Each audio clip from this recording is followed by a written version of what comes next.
અંદાજિત તેની કિંમત 15,000 રૂપિયા હતી। તેમ છતાં લોકો ઊંચી કિંમતે પણ આ ઇન્જેક્શન લઈ રહ્યા હતા, કારણ કે તેમાં ઝડપથી મેદસ્વીતા ઘટાડવાનો દાવો કરવામાં આવતો હતો અને તેના પર નજર હતી રાજ્યના ખોરાક અને ઔષધ નિયમન તંત્રની। ખોરાક અને ઔષધ નિયમન તંત્રએ મોન્જારો વિસિન ઇન્જેક્શનના ગેરકાયદે ઓનલાઈન વેચાણનો પર્દાફાશ કર્યો।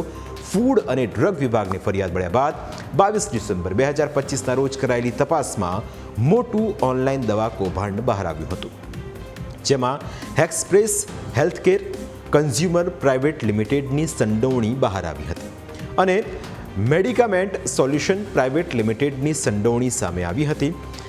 આ બંને કંપનીઓના ડિરેક્ટર અને ઓનલાઈન ફોન પર જોડાતા ડોક્ટરની એક સિન્ડિકેટ હતી। આગામી એક સપ્તાહમાં તમામ વિરુદ્ધ કાર્યવાહી કરવામાં આવશે।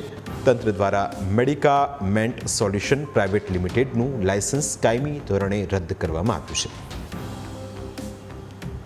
જે બે કંપનીઓ હતી, આ કંપનીઓ દ્વારા ઓનલાઈન જે છે તે મેદસ્વીતાના ઇન્જેક્શન કોઈપણ પ્રકારના પ્રિસ્ક્રિપ્શન વગર જે છે તે વેચાણ કરવામાં આવતા હતા। સારાભાઈ મેઇન રોડ પર આ જે મેડિકામેન્ટ સોલ્યુશન પ્રાઇવેટ લિમિટેડ નામની આ શોપ છે મેડિકલની, તેનું લાયસન્સ જે છે તે ફૂડ એન્ડ ડ્રગ વિભાગે કેન્સલ કરી દીધું છે, કારણ કે આ તે જે તમામ આ મેડિકલ જે દવાઓ હતી, ઇન્જેક્શન હતા, તેઓ ગેરકાયદે વેચી રહ્યા હતા, ઓનલાઈન વેચી રહ્યા હતા। 15,000નું એક ઇન્જેક્શન વેચી રહ્યા હતા।